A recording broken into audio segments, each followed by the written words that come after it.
Des températures qu'on s'attendait à connaître à partir de 2050, eh bien on les approche déjà, ces températures.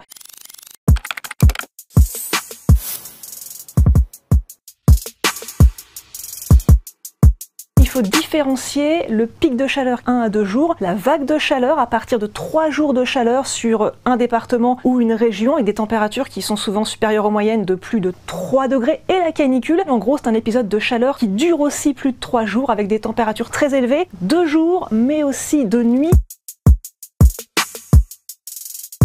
Alors ce qu'on constate avec le réchauffement climatique, c'est qu'a priori, les masses d'air chaud tropicales ont tendance davantage à remonter vers le nord, alors qu'elles devraient se trouver un petit peu plus bas dans les latitudes. Et c'est justement cette remontée de la cellule de Hadley, c'est comme ça qu'on l'appelle, qui a tendance à provoquer ces blocages anticycloniques et cet air chaud qui reste présent longtemps sur la France notamment. Le GIEC, le groupe qui étudie le changement climatique, l'a dit, avec le réchauffement climatique, il y aura de plus en plus de vagues de chaleur, de plus en plus précoces. C'est vraiment ce qu'on constate depuis une trentaine d'années en particulier.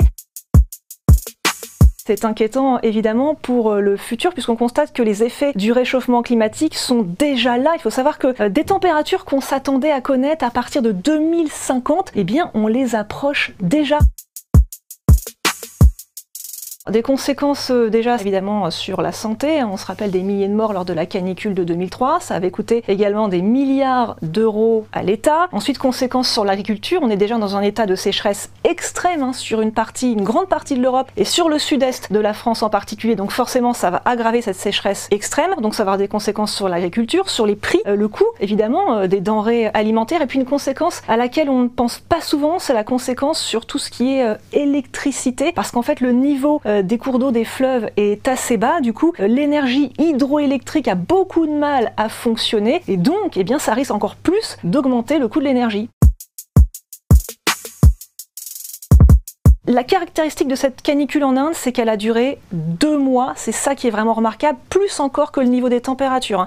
Même si les températures étaient extrêmes, on a eu quasiment 50, mais ça a duré sur une très longue période à cause de plusieurs choses. Alors déjà, un dôme de chaleur qui a probablement été accentué par le réchauffement climatique. On peut avoir des dômes de chaleur aussi en France. Mais un autre paramètre pour l'Inde, c'est le phénomène La Niña, que nous ne connaissons pas en France. Un phénomène climatique qui a un effet sur la météo d'une partie du monde et qui a largement aggravé cette canicule en Inde aussi. En France, on peut avoir des températures très élevées, on a eu 46 degrés de record en juin 2019 notamment.